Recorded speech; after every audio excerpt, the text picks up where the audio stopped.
Ok, vamos a hablar de un tema sumamente polémico y sumamente delicado, porque sin lugar a dudas es un tema que nos toca de una u otra manera. Más aún cuando vivimos en torno a sociedades que han articulado su discurso a lo largo de siglos y siglos en torno al tema de Dios, al tema de la religión, al tema de las iglesias, etcétera, etcétera. ¿Ya? Así que chicos, lo que les voy a pedir, por favor, es que esta clase ustedes la tomen como un análisis desde una perspectiva comunicacional y sociológica. No tiene nada que ver con la religión ni con la fe. No me interesa en lo absoluto si ustedes son creyentes o no, porque a mí no me afecta. En todo caso, lo que quiero que entiendan es que yo tampoco quiero afectarlos a ustedes. O sea que si digo alguna cosa que les parezca que les está ofendiendo, no sean maricas, no es con el ánimo de ofenderles, ¿ya?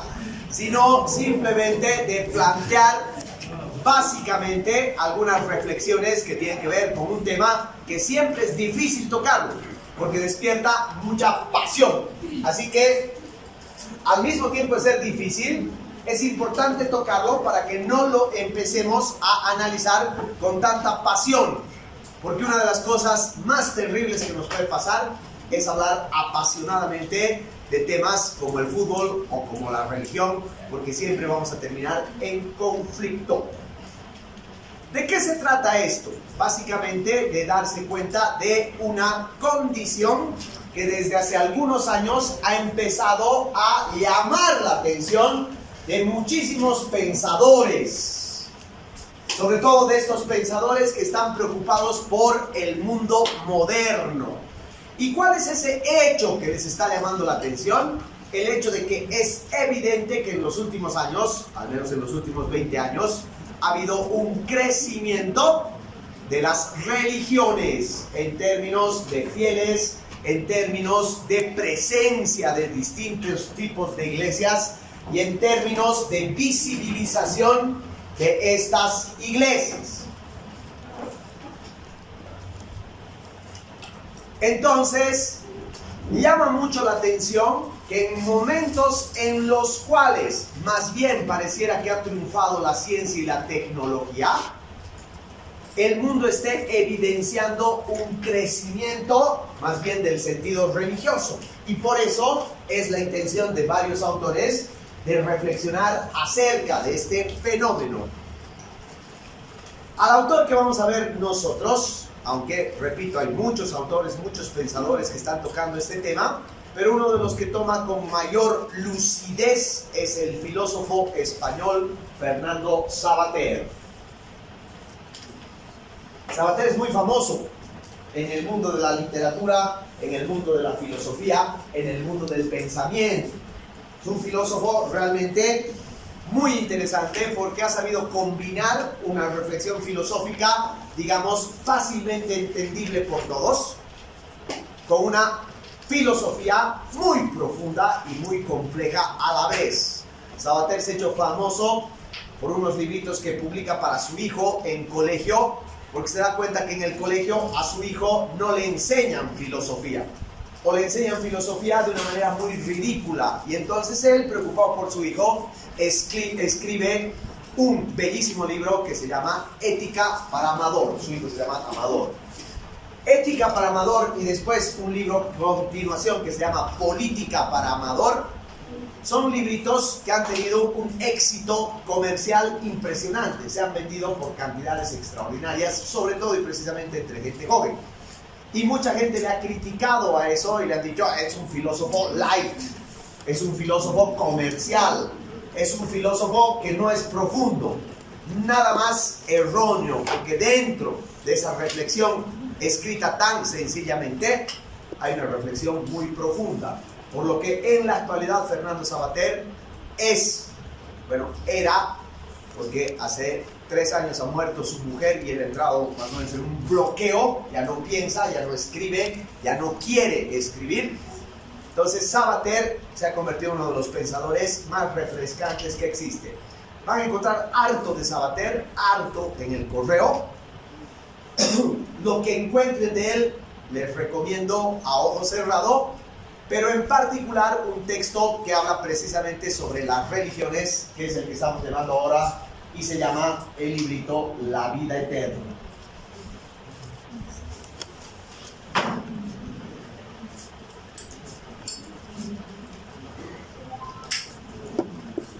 El principio articulador de todo consiste en hacer una distinción entre lo que es religiosidad y lo que es religión. No es lo mismo, queridos. Porque es muy probable que todos nosotros tengamos religiosidad, pero no todos tenemos religión. ¿Alguna idea de cuál podrá ser la diferencia?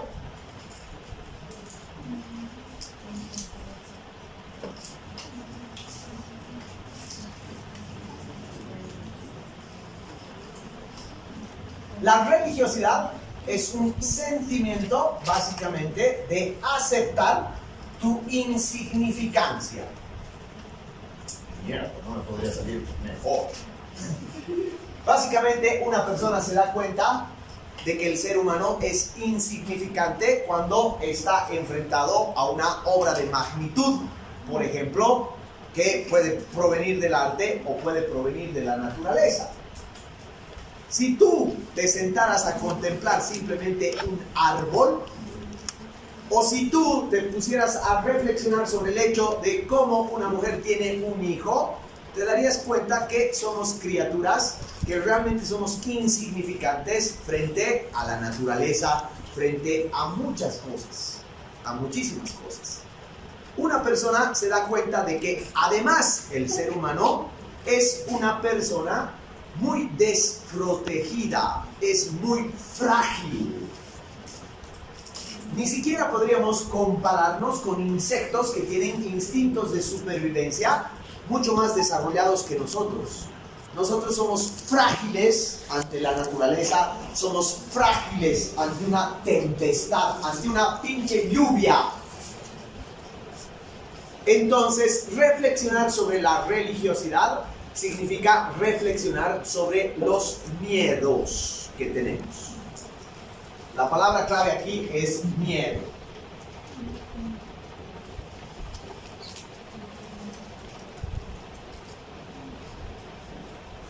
Fernando Sabater pone un ejemplo. Cuando su mujer estaba viva, dice: yo con mi mujer hemos contratado un paquete turístico para irnos a visitar las famosas pirámides de Egipto.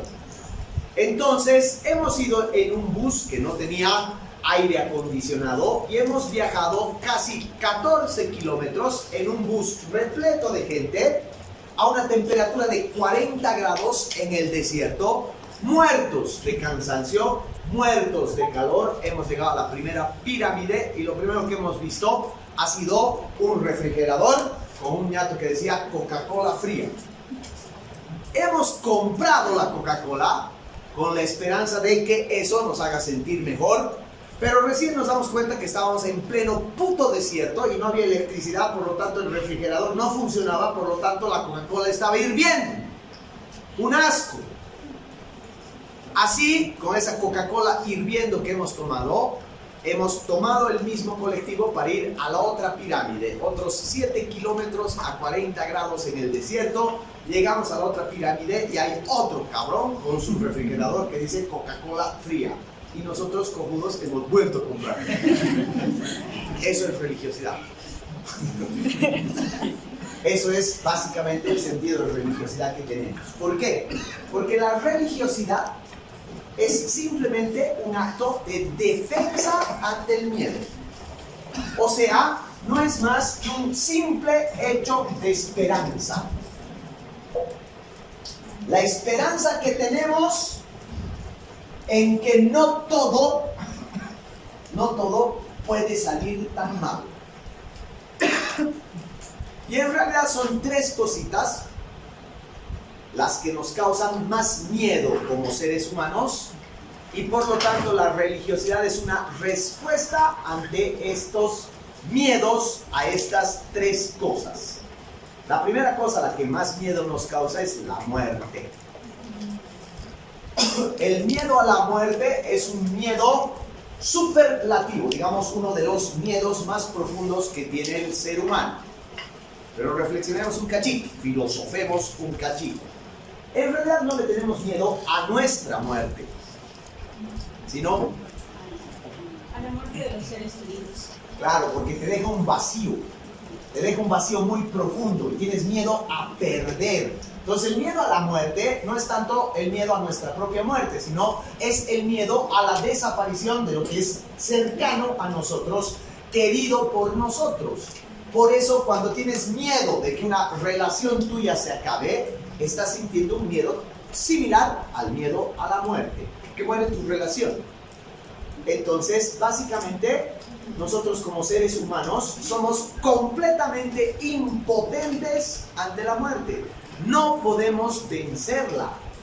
Es un hecho constitutivo de nuestra naturaleza y sabemos que tarde o temprano nosotros y el resto van a morir y eso nos causa miedo, en algún punto incluso angustia, en otro punto tal vez desesperación.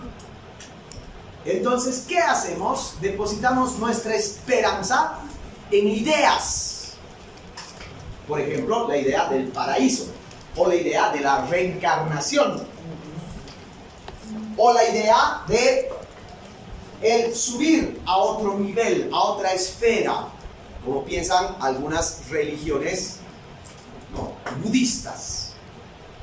Pero en todo caso, la religiosidad es el sentimiento de tratar de encontrar esperanza ante la muerte, porque no nos resignamos al hecho de que cuando muramos vamos a ser comida de gusanos. Para nosotros es muy difícil darse cuenta de que no vamos a ser nada más que carne y hueso pudriéndose bajo la tierra y comido, devorado por los gusanos. Esa sola idea, a muchos de ustedes, he visto sus caras, les causa repulsión y miedo. Por eso, el ser humano ha desarrollado un sentido de religiosidad. O existe el paraíso, o existe una vida más allá, o existe el alma, o existe el espíritu. Huevadas, se van a podrir toditos. Pero existe religiosidad para tratar de evitar ese pensamiento. La segunda cosa que nos causa pavor son aquellas cosas que nos causan contrariedad. Por ejemplo, un terremoto.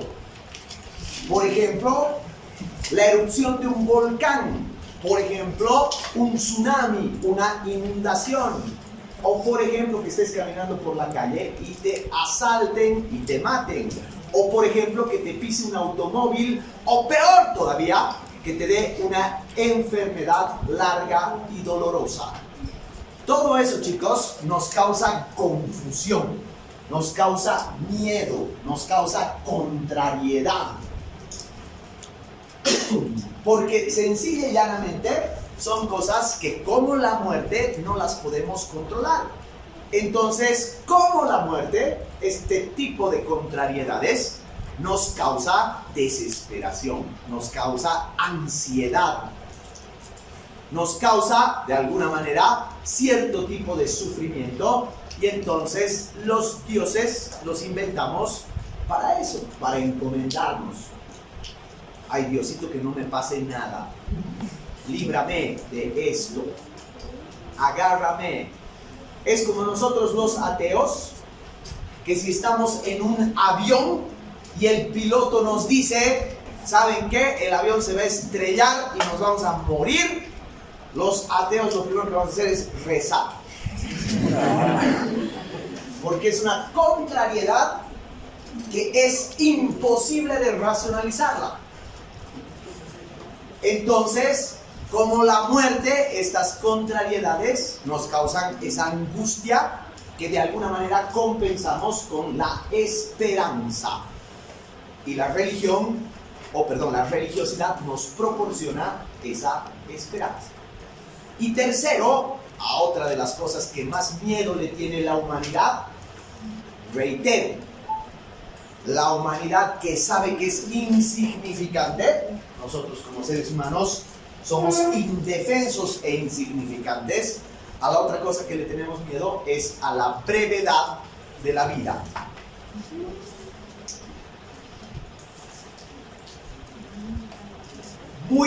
Sí, la vida corta, exacto, Boba.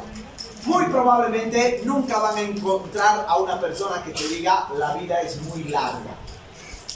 Probablemente todos asumen que la vida es muy corta. Entonces, cuando ustedes lleguen, por ejemplo, a mi edad, ya el concepto de muerte está más cercano a ustedes. Y por tanto, lo normal en la gente es que se empiece a desesperar. Y decir, puta, ya tengo 50 años y no he hecho lo que tenía que hacer. No he leído lo que tenía que leer. No he visto todas las películas que tenía que ver. ¿Y ahora qué hago? La concha de la lora. ¿Qué hago? ¿Qué hago? ¿No? Eso es una angustia. Eso básicamente es una ansiedad.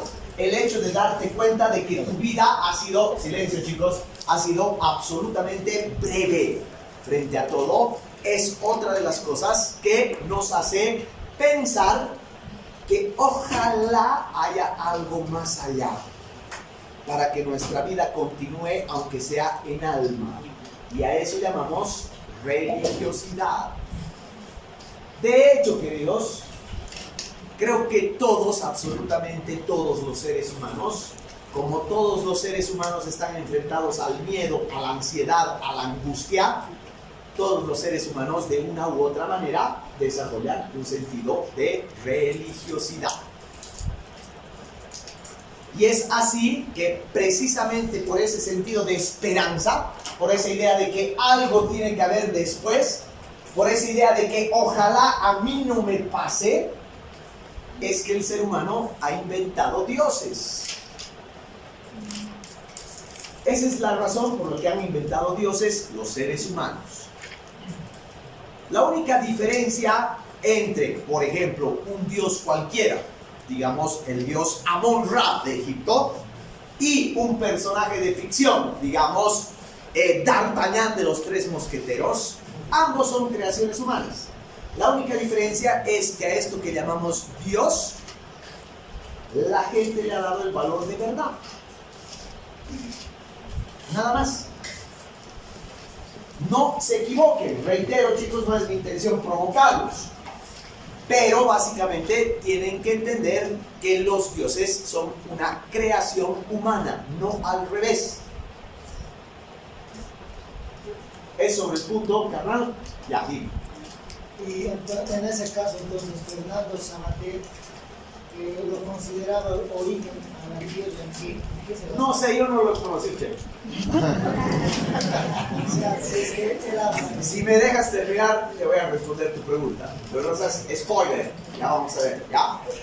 En esa lógica y en ese sentido, los dioses, dice Fernando Sabater, son una proyección hiperbólica de nuestros deseos. A ver, échenle una miradita googleada a la palabra hipérbole. ¿Qué es una hipérbole?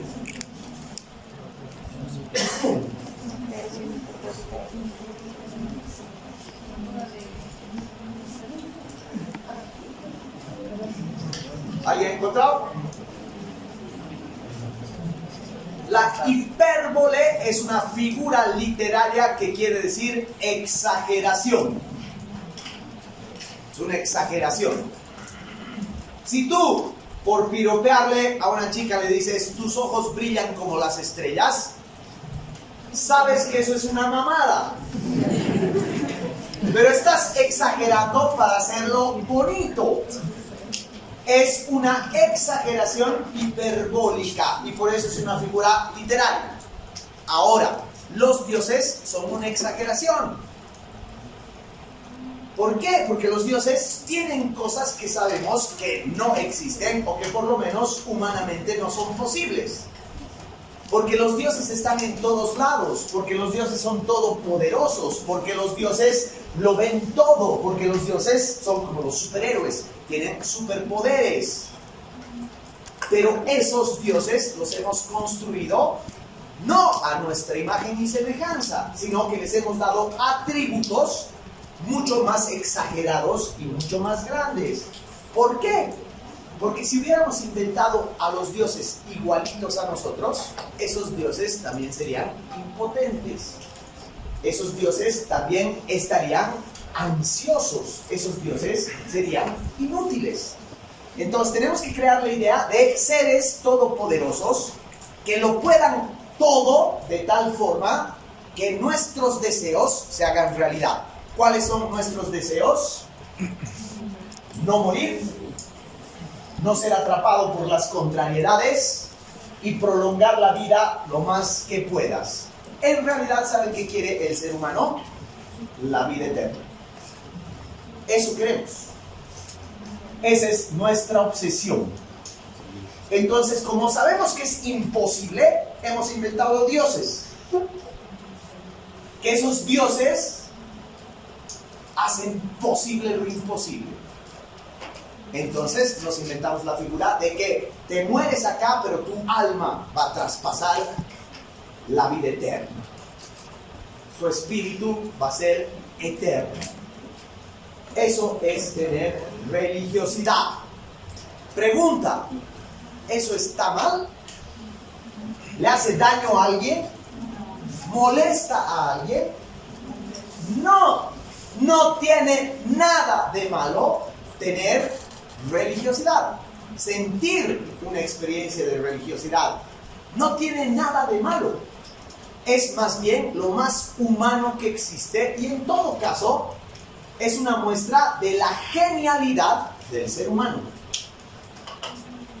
Cosa que hasta el momento no sabemos si ningún otro bicho sobre la faz de la tierra haya podido desarrollar un concepto de religiosidad. Por lo tanto, la religiosidad es algo extraordinariamente creativo. Es algo que literalmente no se puede valorar en términos de bien o mal, porque no tiene nada de malo. Porque la religiosidad es parte de nuestra humanidad. ¿Estamos claros? Ahora veamos qué es religión. La religión, a diferencia de la religiosidad, la religión no es un sentimiento. Porque la religiosidad sí es un sentimiento. En cambio, la religión no. La religión es un sistema. Es un sistema organizadísimo de normas y de leyes. La religión es una elaboración superior del ser humano, porque es un sistema de organización en el cual, como todo sistema social, está marcado por normas, por reglas, por leyes, que nosotros, al ser miembros de una religión particular, las aceptamos. Probablemente en un primer momento te obliguen, ni siquiera te obligan, te la imponen. Pero con el tiempo terminamos por creerlas, asimilarlas, aceptarlas y por lo tanto vivirlas y cumplirlas. Ahora, como todo sistema organizado, reitero, la religión es un sistema de normas y leyes, pero como todo sistema hiperorganizado, toda religión está basado en una estructura jerárquica. O sea, está basada toda religión en un sistema de clases, en la cual se cumplen funciones determinadas. Una función que cumple el pastor, la otra función que cumple, los feligreses. Cada quien dentro de una religión cumple una función. A veces esas funciones casi siempre están en términos jerárquicos. La religión católica, el Papa manda sobre el cardenal, que manda sobre el obispo, que manda sobre el arzobispo y así, ¿es cierto? Una estructura jerárquica. Nosotros si no pertenecemos a esa institución y no somos curas, cumplimos también un rol, el rol de ser feligreses. Querramos o no, esas jerarquías dictan estas normas y estas leyes.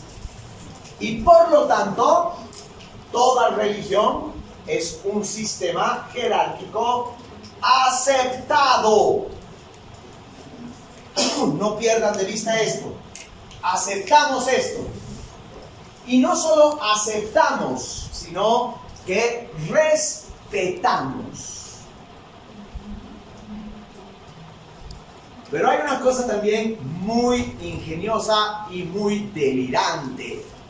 Y es que la religión también es un hecho creativo. Un hecho creativo que con el paso del tiempo se ha hecho real. ¿Por qué toda religión tiene un hecho creativo? Porque toda religión es un conjunto de mitos. Y toda religión es un conjunto de ritos. Mitos que van y que funcionan en torno a cosas que el ser humano ha creado en determinado punto. Mitos como, por ejemplo, no sé, la inmortalidad de Dios. Y eso mismo hace que las religiones establezcan en torno a esos mitos una serie de rituales. Rituales que son altamente ricos en símbolos, en metáforas, en juegos de palabras, en imágenes, en música, en bailes, en vestimenta. Así como los mitos son riquísimos en figuras, en símbolos, en metáforas literarias. Entonces, las religiones tienen un carácter altamente creativo. De hecho, chicos, la materia de literatura que doy 2 semestres después, en esa materia analizamos la Biblia, por ejemplo. Pero no analizas la Biblia como un libro sagrado donde está la pura verdad, sino lo analizas en su riqueza literaria, en su extraordinaria riqueza literaria. Yo, que no soy creyente, amo leer la Biblia, al menos 5 libros de la Biblia que me parecen una creación estupenda del ser humano. Lo mismo pasa en el Corán, lo mismo pasa en la Torah judía, lo mismo pasa en el Bhagavad Gita hindú. Todos los libros sagrados están llenos de sabiduría, sí, de ética, sí, de normas, por supuesto, pero también de figuras, de retórica, de símbolos a veces extraordinarios. Y lo mismo me pasa con los rituales religiosos. Los ritos religiosos están llenos de creatividad, de imagen, como les decía. Entonces, es un hecho creativo. ¿Cuál es el único problema de la religión?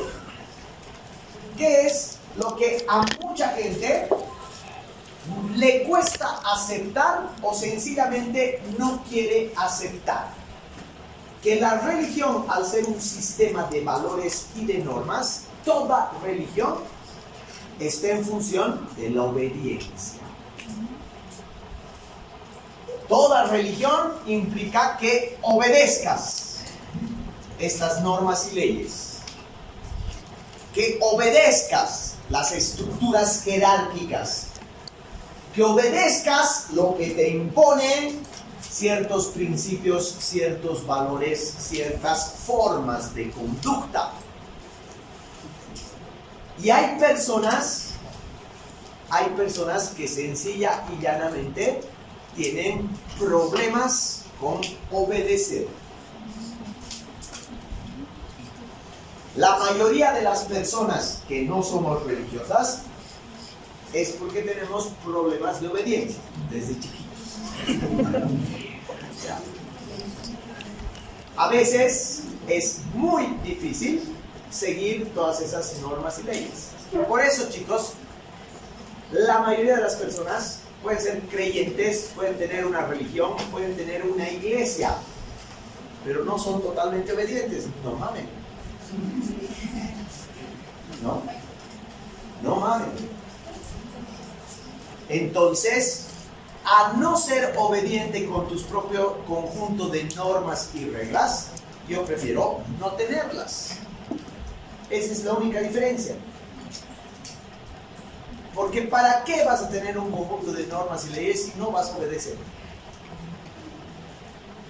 Y la religión, toda religión, absolutamente toda iglesia, toda religión te exige obediencia. ¿Eso tiene algo de malo? No. No tiene absolutamente nada de malo. No te hace mejor ni peor persona tener una religión. Y quiero que lo tomen tal cual les estoy diciendo. Tener una religión, tener una fe, ser parte de una iglesia, no te hace peor, pero tampoco te hace mejor. Es algo puramente humano, como tener religiosidad. No eres mejor persona por ser parte de una iglesia. Y mucho menos eres, qué sé yo, peor persona por no serlo. Lo que sí se sabe, y a veces suele ser molestoso, es que cuando tú perteneces, y sobre todo cuando eres muy cercano a tu iglesia, cuando eres un miembro muy activo de tu comunidad religiosa, por lo general ese tipo de personas son como o tienen una mentalidad súper conservadora. ¿Qué significa tener una mentalidad conservadora? Básicamente, una mentalidad no propensa al cambio.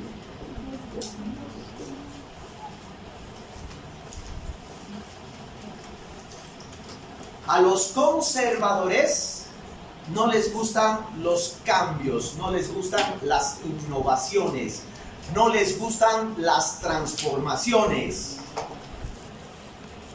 Muchas veces se adaptan, pero por lo general tardan mucho en adaptarse a cambios. Sin ir más lejos, pongan el ejemplo de la Iglesia Católica. La Iglesia Católica celebraba las misas en latín, ¿hasta qué año?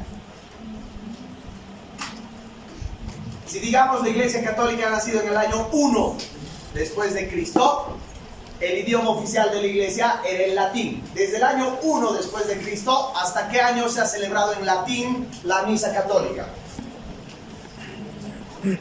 Hasta el año 1965. Eso es tener una mentalidad conservadora. La Iglesia, desde Martín Lutero, en el siglo XVII, se dividió precisamente por eso. Porque los que llamamos evangélicos, ahora, las iglesias que llamamos cristianas, que todas provienen de la doctrina de Lutero, una de las cosas que cambiaron en la iglesia fue el latín. Empezaron a celebrar misa y a escribir la Biblia en idiomas como el alemán o como el español o como el italiano. La Iglesia Católica se ha negado a hacer eso hasta 1975. Pero esto de ser conservadores no solamente afecta al clero, a la organización, al sistema, sino también a los creyentes. Y sobre todo lo que nos tiene que preocupar es precisamente la sociedad laica pero creyente, ¿ya? Por lo general, cuando eres muy apegado a una iglesia, tu mentalidad es conservadora. No te gusta el cambio, no te gusta la transformación. Te sientes más cómodo sin que cambien las cosas. Y por eso te sientes incómodo ante cosas que cambian, como por ejemplo, hasta los años 80, ¿no?, la homosexualidad era algo no solamente mal visto, sino que en muchos países estaba prohibida. Cuando a partir de los años 80 se libera este movimiento y varias legislaciones del mundo deciden que eso no es un crimen, ¿quiénes han sido los primeros en reaccionar? Han sido los miembros de iglesias. Hasta el día de hoy, como vamos a ver eso la próxima clase. Pero esa mentalidad conservadora, silencio, se proyecta además en todos los aspectos de tu vida. Por eso es un poquito peligroso ser conservador, porque eres una persona que no se adapta a los cambios fácilmente. Y en ese sentido, cuando eres un creyente muy apegado a tu comunidad religiosa, tiendes a tener un pensamiento sacralizador. Son sagradas ciertas cosas. Por ejemplo, es sagrado el concepto de Dios, de la Virgen y demás. Asimismo, es sagrado el concepto de familia. Sacralizas el concepto de familia. Y al mismo tiempo sacralizas otros conceptos como la autoridad, por ejemplo. Una persona conservadora es una persona que difícilmente va a discutir con un mayor, o va a discutir con su profesor, o va a discutir con la policía. Mucho menos va a discutir con su pastor o con su cura. ¿Por qué? Porque tienen la idea de que hay cosas que son sagradas. La jerarquía, la autoridad, el padre, la madre, la familia en general. Y en última instancia, casi siempre sacralizamos el concepto de patria.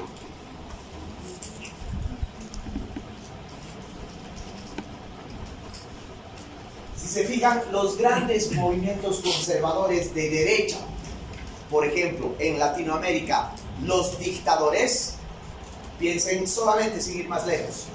Banzer, cuando era dictador en los años 70, era una persona muy estrechamente vinculada a la iglesia y al pensamiento de la iglesia. ¿Cuál era el lema de Banzer? Básicamente era Dios, familia, patria. Tres conceptos que todos los dictadores del mundo han manejado siempre porque es la base del pensamiento conservador. Y no solo los dictadores. Pregúntenle a Trump. Pregúntenle a George Bush, por ejemplo. Pregúntenle a Putin. ¿Cuáles son los grandes valores que se deben destacar en la sociedad? Dios, familia, patria. Esos son los tres grandes valores conservadores. Y así, chicos, cuando eres muy religioso, muy vinculado a una comunidad religiosa, como no te gustan los cambios, tampoco te gusta la crítica. Tiendes a ser una persona que no acepta la crítica. No acepta la crítica a tu forma de vida, no acepta la crítica a tus creencias, no acepta la crítica a tu Dios, no acepta la crítica a tu manera de vivir, no acepta la crítica a tus valores. Entonces, las sociedades muy vinculadas a un pensamiento religioso tienden a ser sociedades conservadoras. Por eso Marx dijo, la religión es el opio del pueblo. ¿Qué es el opio? ¿Y qué quiere decir esta frase? ¿Qué te hace el opio? ¿Qué efectos causa el opio? No sé yo ya, pero me han dicho que el opio adormece, el opio te tranquiliza. Silencio. El opio te mantiene en un estado en el cual no reaccionas ante los cambios, no reaccionas ante la realidad. Marx decía, las religiones adormecen al pueblo. Las religiones hacen que el pueblo no sienta la necesidad de transformación. Silencio, por favor. Es un pinche trueno. Las religiones... ¿O creen que Diosito me está castigando? Las religiones básicamente, chicos, silencio, por favor. Las religiones básicamente lo que hacen es hacer que el pueblo se sienta confortable con lo que tiene y por eso no busca la revolución, no busca el cambio. Pero Marx estaba completamente equivocado. Porque lo que no tomó en cuenta Marx es que nosotros no solamente somos sociedades religiosas, sino que somos de una religión o de varias religiones que hay en el mundo. Las tres grandes religiones del mundo tienen una característica en común y son religiones monoteístas.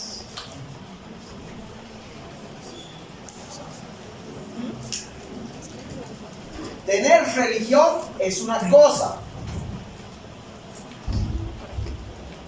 pero cuando eres miembro activo de una religión monoteísta, pueden generarse ciertas dificultades, ciertos problemas. ¿Qué pasa si yo les digo, ¿saben qué? Yo en realidad los he estado mamando, sí soy religioso, pero soy politeísta, tengo 3 dioses. Charly García, Borges, no, Borges no. Borges está bien. Ahí está el problema, chicos. El monoteísta, por naturaleza, cree que su verdad es absoluta para todos. Y por eso ustedes es que se cagan de risa de lo que yo les he dicho. Y si lo que yo les estuviera diciendo es en serio, el monoteísmo necesariamente, tarde o temprano, te convierte en una persona etnocéntrica. ¿Qué es una persona etnocéntrica?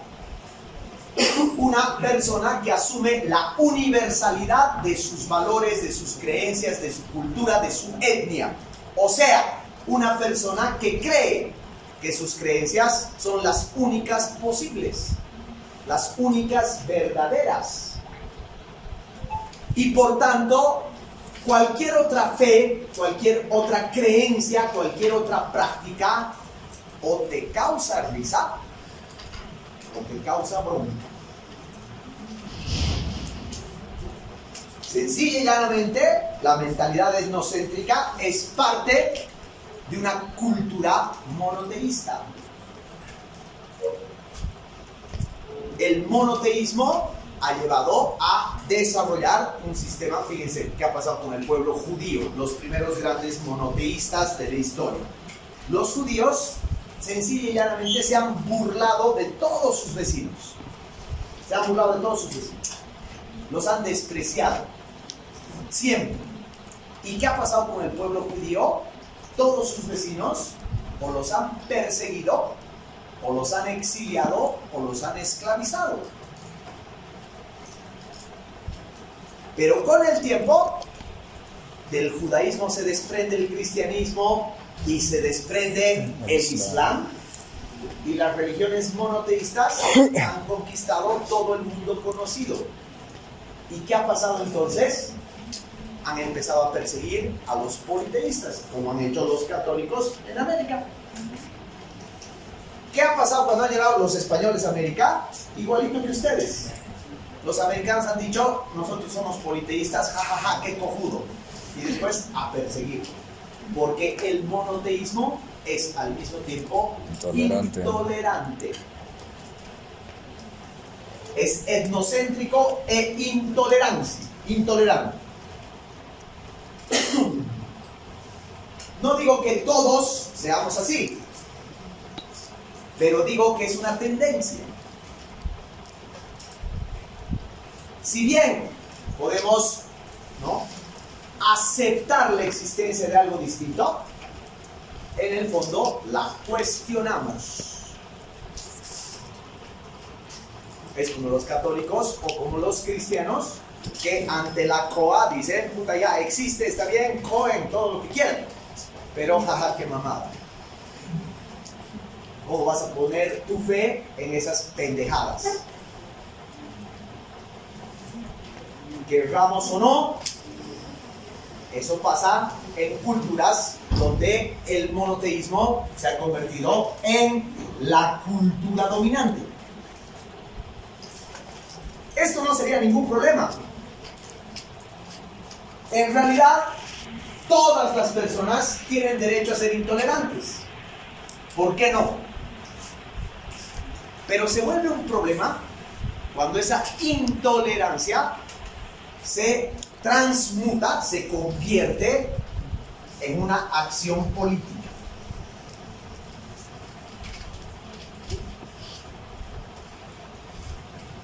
En el siglo I existía una ciudad en Egipto llamada Alejandría.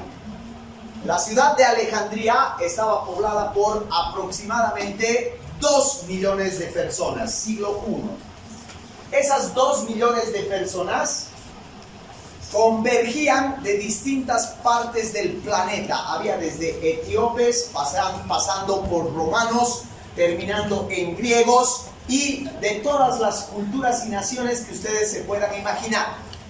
¿A qué iban a Alejandría? Iban básicamente a visitar y trabajar en su biblioteca.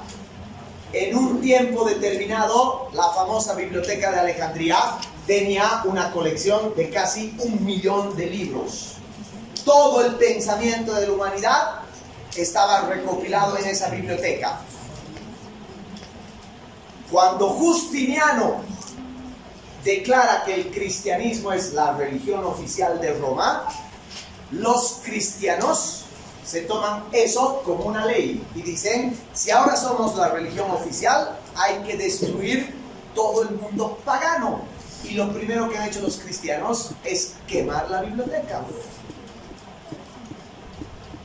Y no solamente eso, sino que a una de las filósofas que dirigía la biblioteca, Hipatia, la despellejaron viva, la descuartizaron y convirtieron eso en un ejemplo para todo aquel que pensara diferente a ellos.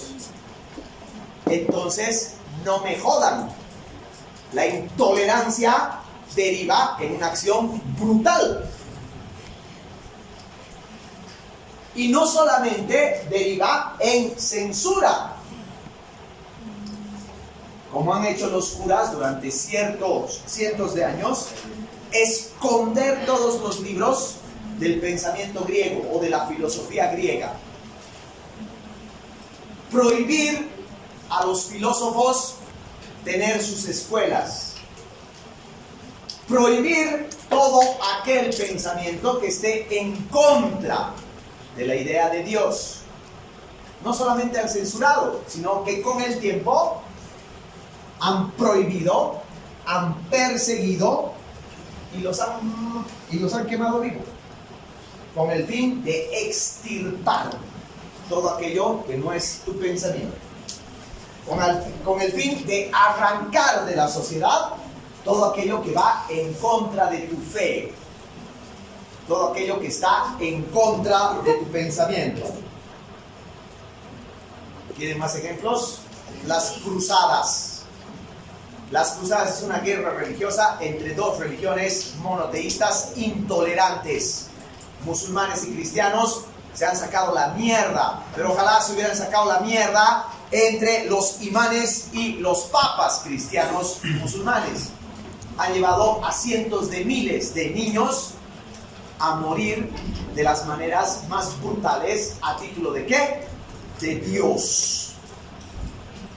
La persecución a las brujas durante el siglo XVII, ya en pleno Renacimiento. ¿Quiénes eran a las que llamaban brujas? Curanderas, parteras, que ayudaban a las mujeres del campo a tener hijos con hierbas naturales. Las consideran brujas porque es un atentado contra la economía capitalista que está surgiendo y las queman en masa,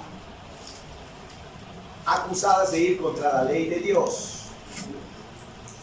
La caída de las Torres Gemelas es un acto hecho a nombre de Dios. La invasión a Irak, Afganistán, son actos hechos a nombre de Dios. La irrupción en el mundo violento de ciertos grupos y comunidades que han terminado con asesinatos tremendos, como por ejemplo James Mason, han debido escuchar hablar de él, son hechos y fueron hechos a nombre de Dios. Entonces, no, Marx era un boludo. La religión no es el opio del pueblo, la religión es la cocaína del pueblo.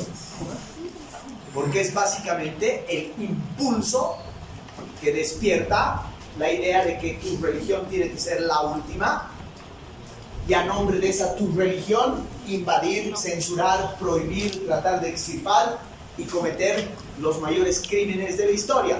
Chicos, no se confundan.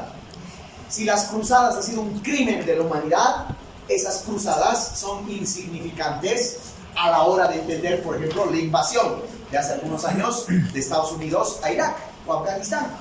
Es criminal. ¿Y a nombre de qué ha habido esa invasión? A nombre de la patria, a nombre de Dios, a nombre de la familia y los valores norteamericanos y del cristianismo. Entonces, queridos, ustedes pueden ser todos los religiosos que quieran, pero no se vuelvan en intolerantes. Es decir, no entiendan, o mejor, entiendan que hay otros valores, otras formas de vida, otros sistemas de normas que no condice con el de ustedes. Y que tú no tienes la verdad. Porque en temas de Dios y de religión, nadie tiene la verdad, nadie. En primer lugar, porque no existe. Pero en segundo lugar, básicamente, porque es una construcción humana. Entonces, en esa lógica, el gran peligro radica en que una persona muy creyente, que es parte de una comunidad religiosa, puede convertir su obediencia, puede convertir su sentido conservador en algo intolerante.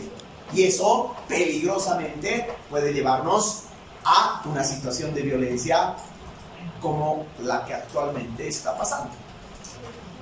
Aquí está el punto. Por eso es muy llamativo que en tiempos donde ha triunfado la tecnología, en tiempos donde ha triunfado la comunicación instantánea, en tiempos donde ha triunfado la ciencia, en tiempos donde ha triunfado la razón como ahora, las iglesias cada vez estén creciendo más. Dame un segundito. Y no solamente las iglesias como comunidades, sino que lo peligroso es el poder que están adquiriendo las distintas comunidades religiosas en términos de alcanzar espacios de decisión. Dime, hermano, sobre el punto, ¿no? Dice, esto de los extremismos en los grupos a los que pertenece la sociedad siempre ha existido, porque por ejemplo cuando tú perteneces a una raza, por ejemplo, un ejemplo de la época de la esclavitud en la que las personas blancas veían como enemigos a la raza negra, es porque nosotros al pertenecer a un grupo vemos a los demás grupos como enemigos o como grupos que podrían afectar nuestra estabilidad. Es por eso que también existe en religión cuando son muy extremistas. Exacto, ya, pero hermano, al punto, te entendí perfectamente. Pero el punto, el peligro de hoy en día es que esas cosas que antes eran extremas, ahora son cotidianas. Y si no me creen, díganme sobre qué se basa el liderazgo de Camacho en Santa Cruz. Ese no conoce ni la Biblia. Ese ñato ha reunido 1 millón de personas en 2019 y los ha hecho arrodillar para rezar. Y 1 millón de personas se han arrodillado para rezar en un tema que era absolutamente político. ¿Qué mierda tenía que ver la religión ahí? Y después, cuando han entrado al Palacio del Gobierno entrando con su Biblia, demuestra que esa situación, hermano, ya no es extremo. Las religiones han crecido tanto que han copado toda nuestra vida cotidiana. ¿Eso qué pasa? Es un crecimiento paradójico. En tiempos de la ciencia, de la razón y de la tecnología, hay crecimiento de la iglesia o de las iglesias. Eso ya de por sí es un fenómeno raro. Es un fenómeno que nadie imaginaba, pero que tiene una explicación, y la explicación está en la anterior clase. ¿Qué?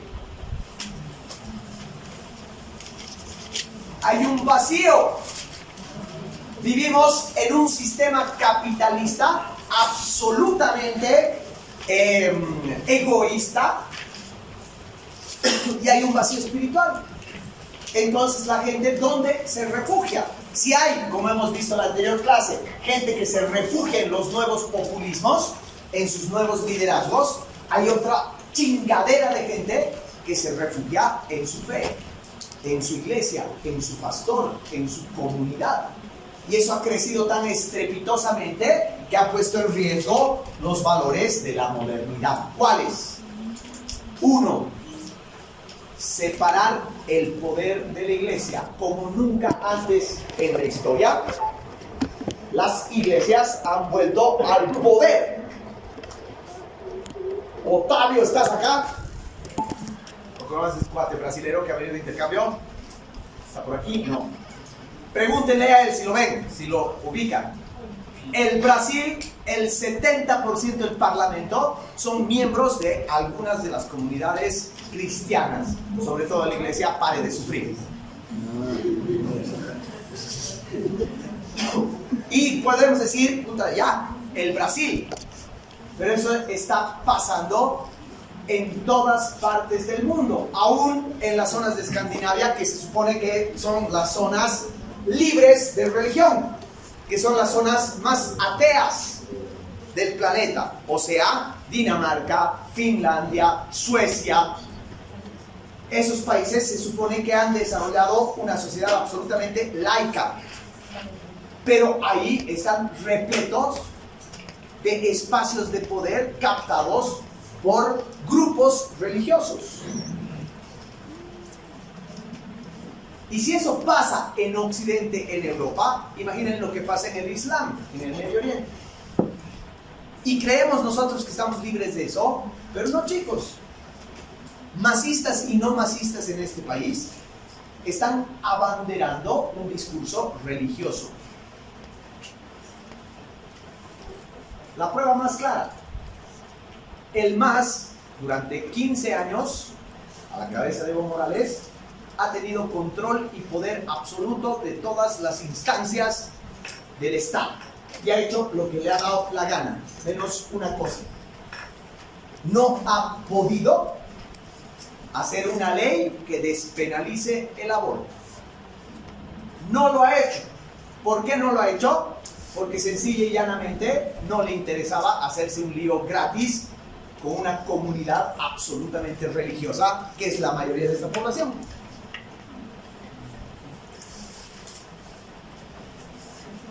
Porque quieran o no, queridos, quieran o no, el tema del aborto, el único argumento que tienen los que están en contra de la despenalización del aborto, el único argumento que tienen es religioso. Nada más, son valores religiosos. Y tienen derecho, por supuesto, pero lo que no tienen derecho es a imponer esos sus valores como si fueran de toda la sociedad. Entonces, ¿qué está ocurriendo? Está ocurriendo que nuevamente, silencio, nuevamente los poderes están siendo captados por una especie de pacto entre las iglesias y los estados. Nuevamente las iglesias están alcanzando puestos de decisión, puntos de poder, a tal punto que el Brasil ha retrocedido por lo menos 50 años, cuando la mayoría de los parlamentarios, por ejemplo, han anulado la ley de despenalización del aborto que el Brasil tenía hace casi 20 años. Antes que ningún otro país, el Brasil ya había despenalizado el aborto, pero ahora han venido los cristianos y lo han vuelto a penalizar. Nuevamente es delito. Es un retroceso de 30 años. De 30 años al menos. Nunca antes en la historia, bueno, solamente una vez en la historia, el poder y la iglesia estaban tan cerca. Y ese momento en la historia se llama la Edad Media. Literalmente estamos volviendo a un periodo crucial como la Edad Media. Y segundo problema es lo que dice también John Gray, que hemos visto. Este sentido religioso está haciendo que nosotros convirtamos en dioses a los líderes, que la mayoría de las veces son líderes a los que les damos un carácter sagrado. A ver, vayan a Santa Cruz y hablen mal del Camacho.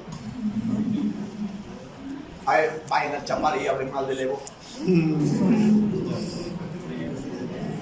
Populismo puro, pero ese populismo no es gratuito. Ese populismo está en función básicamente también de esa trepada que están teniendo las religiones.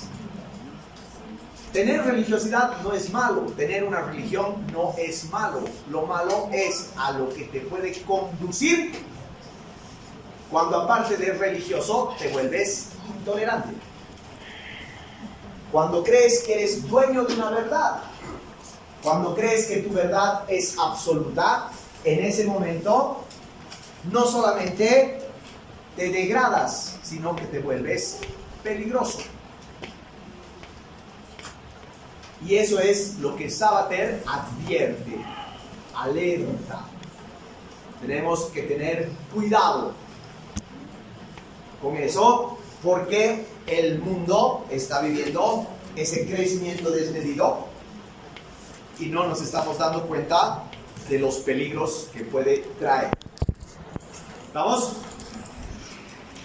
Vamos.